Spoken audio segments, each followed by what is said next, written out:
Poppy in the ancient world. In the ancient world, amongst the sands of Egypt, the lands of Greece, and the plains of Mesopotamia, a flower called opium held a great significance in all three cultures. This is the story of the opium poppy, a plant that influenced the cultures of these three great civilizations. In the land of Egypt, the opium poppy held a sacred place in both medicine and religion. The poppy was cultivated amongst the banks of the Nile, and it was used for its healing properties.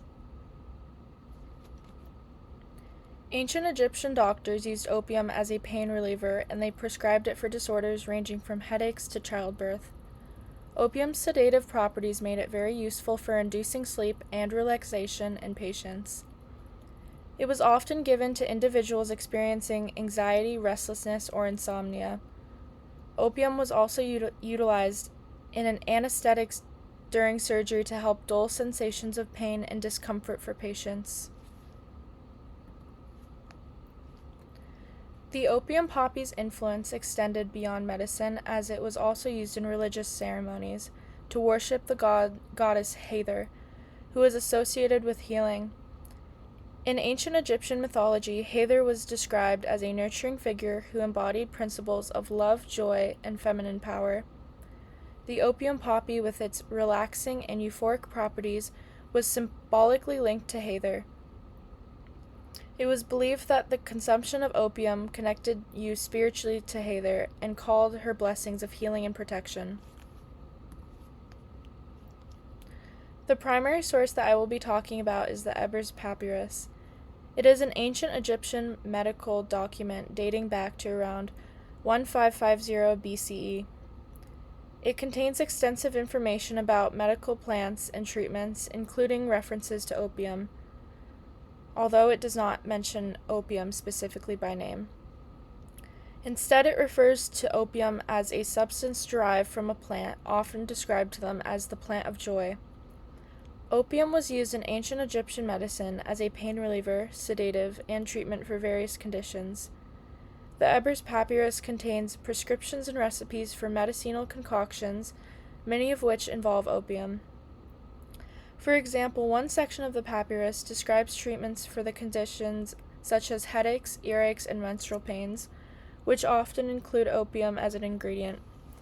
In the Ebers Papyrus, the focus is on the medicinal properties and uses for opium itself.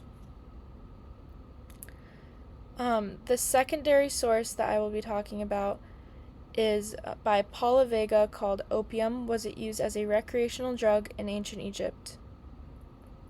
This paper explains the history of opium in ancient Egypt, telling about its introduction, medicinal use, and the question of whether it was used recreationally.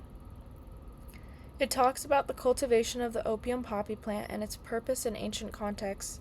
Although opium was used in medicine, there is very little evidence to suggest its recreational use in ancient Egypt. The article gives references to ancient Egyptian texts and artifacts like ceramic vessels linked Egypt to opium.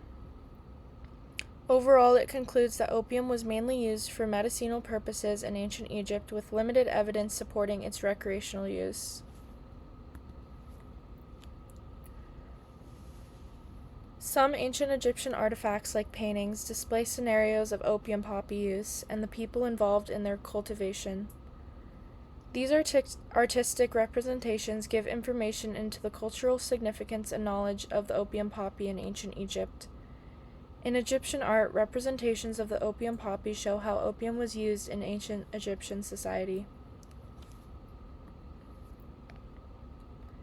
In ancient Greece, the opium poppy played a very diverse role in the daily lives of ancient Greeks.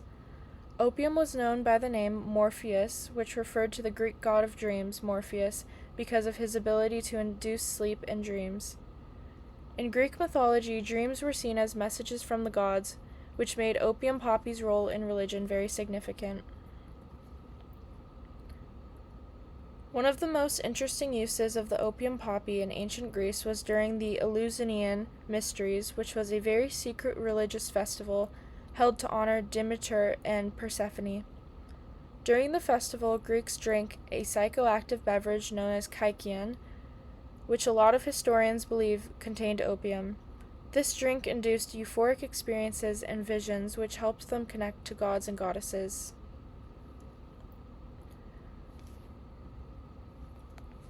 The primary source I'm talking about is the Hippocratic Corpus.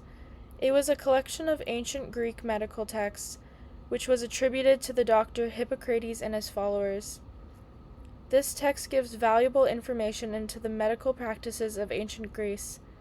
Direct references to opium may be limited within the corpus, but some texts discuss pain management, sedation, and the use of various medicinal substances referencing opium.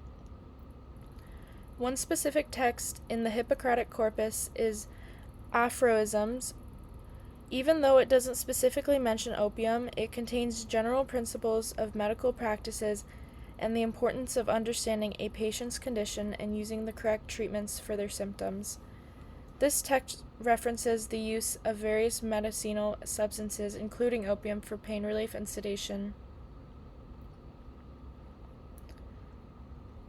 My secondary source is the Hippocratic Corpus between the 5th and 4th centuries BCE.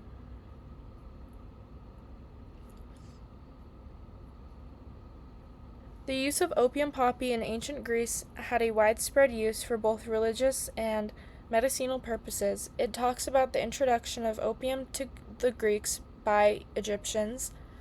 The reference to nepenthe, described as a drug that banishes sorrow, from Homer's Odyssey, suggests that opium was known and used in Greek society. This text also mentions psychoactive potions, like kykeon, believed to contain hallucinogenic substances such as opium, used in the Eleusinian Mysteries. The multiple roles of opium poppy in ancient Greek society was not only used for its medicinal properties, but also used as a component of religious rituals and altered-minded experiences.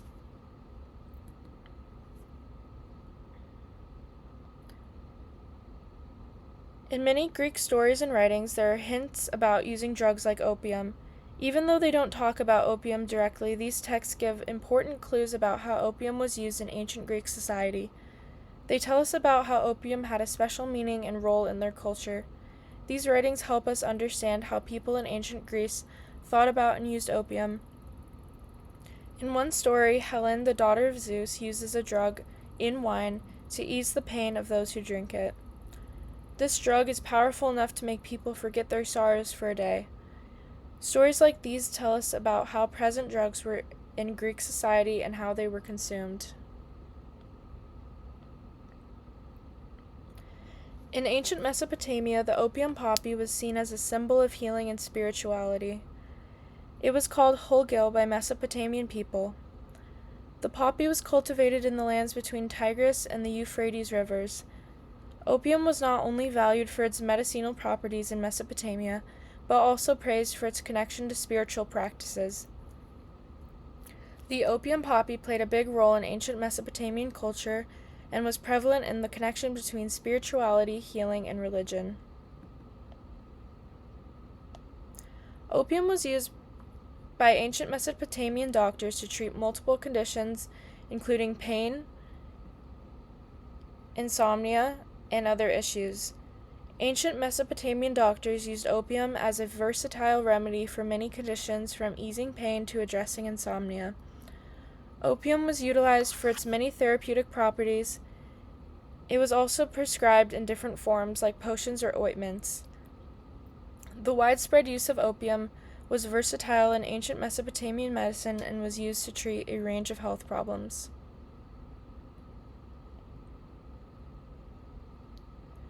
Opium played an important role in religious ceremonies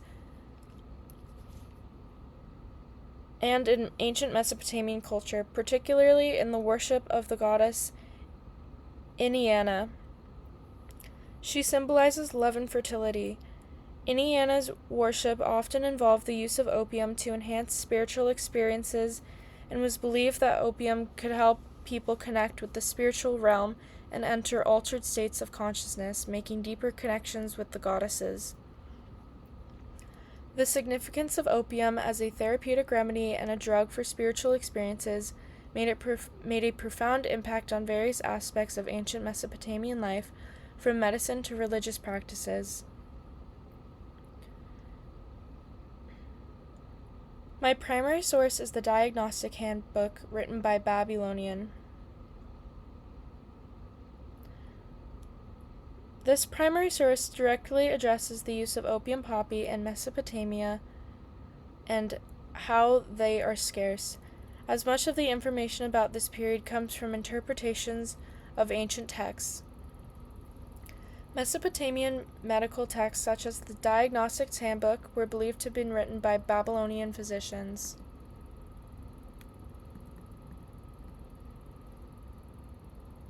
Which date back to the 2nd millennium BCE. It contains references to various medicinal plants and their uses, including opium.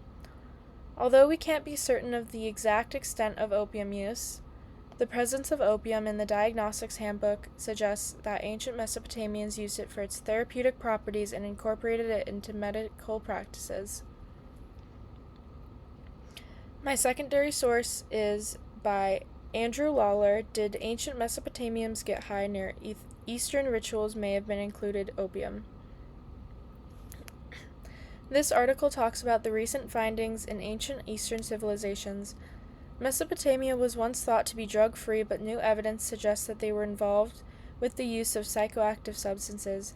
Traces of opium, cannabis, and other plants have been found in pottery vessels, pointing towards the use of opium for both medicinal and ritualistic purposes.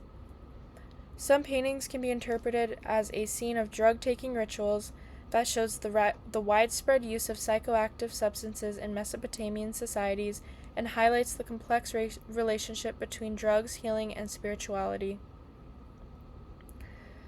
The only known artifact of opium in ancient Mesopotamia is the Diagnostics Handbook, written by Babylonian. While not directly referring to the opium poppy itself, this ancient text gives us information about the medical practices and knowledge of the time, including the use of opium as a therapeutic substance. Residue tests on ancient pottery vessels from Mesopotamia give further evidence of the use of opium and other psychoactive substances in Mesopotamia. The opium poppy's influence stretched widely across the ancient world and left a meaningful impression on civilizations like Egypt, Greece, and Mesopotamia. Its effects were present in various aspects of life, from medicine to spirituality. It served as a potent pain reliever and sedative prescribed by doctors. It also played a great role in religious ceremonies, particularly in the worship of the healing goddess like Hathor. It was used for sleep and connection to the gods and goddesses. The opium poppy symbolized healing and spiritual enlightenment, and its impact continues to remind us of the profound impact of psychoactives on human culture and civilization.